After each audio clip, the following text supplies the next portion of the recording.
샬롬 사랑하는 박진규 네트 3월의 마지막 오메가입니다. 어느새 우리 3월도 마무리되고 2023년도 벌써 1분기가 지나가고 있습니다.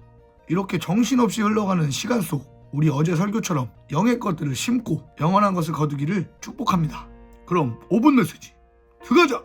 여러분, 이제 진짜 완전한 봄이 찾아왔습니다. 낮에는 해가 너무 뜨거울 정도로 따뜻한 계절이 돌아오고 있는데요. 이렇게 따뜻한 봄이 찾아오면 저희 집 앞 곰달래길에는 벚꽃이 매년 아름답게 핍니다. 제가 지난 한 주 집을 오고 가며 이 벚꽃을 유심히 쳐다봤는데요. 이 벚꽃나무가 꽃망울을 터뜨리고 있었습니다. 요즘 날씨가 아주 따뜻하고 좋아서 아마 이번 주면 만개할 것 같더라고요. 벚꽃이 만발할 때 거리의 모습은 너무나도 아름답습니다. 이 한순간을 위해 벚나무를 심는다고 해도 과언이 아니죠. 해마다 여의도는 이 아름다운 벚꽃 축제를 보러 오는 사람들로 가득 찰 정도니까요.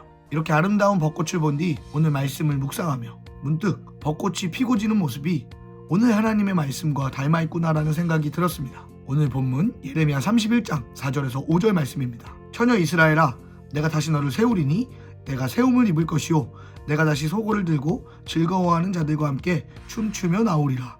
내가 다시 사마리아 산들에 포도나무를 심되 심는 자가 그 열매를 따기 시작하리라. 아멘.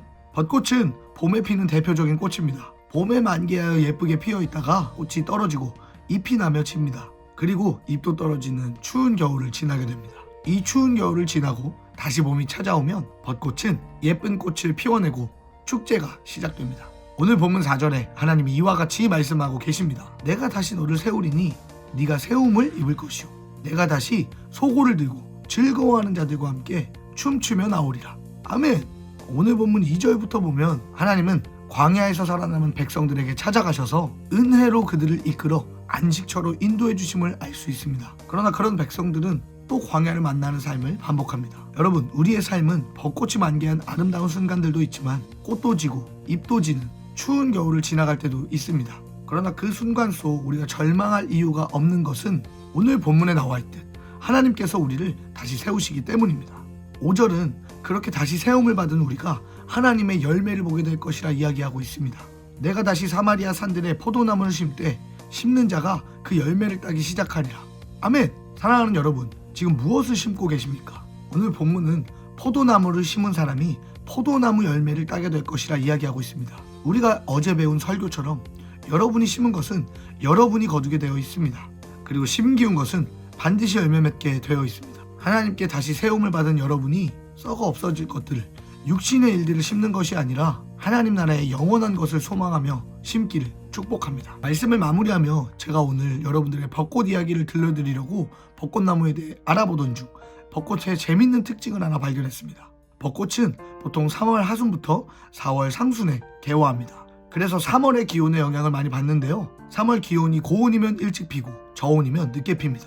이렇게 기온의 영향을 많이 받기 때문에 지역마다 개화 시기도 조금씩 다르다고 합니다. 우리나라에선 3월에 피는 벚꽃이 일본의 홋카이도에서는 5월에 피기도 하고 오키나와에서는 1월 중에 이미 만개하기도 하죠. 그런데 여러분, 정말 드물게 가을에 피는 벚꽃이 있다고 합니다. 기온에 따라 한두 달 차이 나는 것은 이해가 가지만 어째서 가을에 만개를 할까요?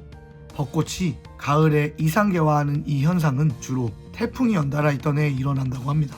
실제로 우리나라는 2020년 태풍이 3번 이상 찾아왔고 그해 가을 광주에서 벚나무가 개화하는 현상을 관측할 수 있었습니다. 사랑하는 여러분, 우리의 삶도 마찬가지입니다. 우리의 삶의 열매를 바라볼 때 남들보다 빠르게 성공하는 사람도 있고 남들보다 느리게 성공하는 사람도 있습니다. 그런데 태풍 같은 고난을 만나 가을까지도 아무런 열매가 없는 사람들도 있습니다. 그럴 때 우리는 좌절하고 무너지게 됩니다. 내 삶은 열매 맺지 못하는 삶이라는 생각이 들어 심는 것을 멈추게 됩니다. 그러나 이 태풍 같은 고난도 하나님은 우리에게 필요하기 때문에 허락하신 시간임을 기억하시기 바랍니다. 요한복음 15장 2절입니다. 무릇 내게 붙어있어 열매를 맺지 아니하는 가지는 아버지께서 그것을 제거해버리시고 무릇 열매를 맺는 가지는 더 열매를 맺게 하려 하여 그것을 깨끗하게 하시느니라. 아멘. 우리가 심었던 것들이 우리를 열매 맺지 못하게 하기 때문에 하나님은 마치 태풍과도 같은 시간들을 통해 우리를 더 열매 맺게 해주기 위해 그것들을 제거하고 깨끗게 하는 시간을 가지신 것입니다. 그리고 이 모든 것이 우리를 사랑하시는 우리의 아버지 되시는 하나님의 성품입니다. 사랑하는 여러분, 열매가 없어 괴로우십니까? 남들보다 더딘 것 같아 불안하십니까? 이 모든 것들이 선하신 하나님의 계획이심을 믿음으로 고백하고 계속해서 하나님께 심기를 축복합니다. 끝으로 오늘 본문 3절을 읽으며 마무리하기 원합니다. 옛적에 여호와께서 나에게 나타나사 내가 영원한 사랑으로 너를 사랑하기에 인자함으로 너를 이끌었다 하였노라. 아멘. 여러분들의 진짜 성공, 여러분들의 만개를 위해 하나님은 언제나 여러분을 사랑으로, 인자함으로 이끌고 계심을 기억하시기 바랍니다. 언제나 선하신 주님을 신뢰함이 여러분의 자랑이 되기를 주님의 이름으로 축복합니다.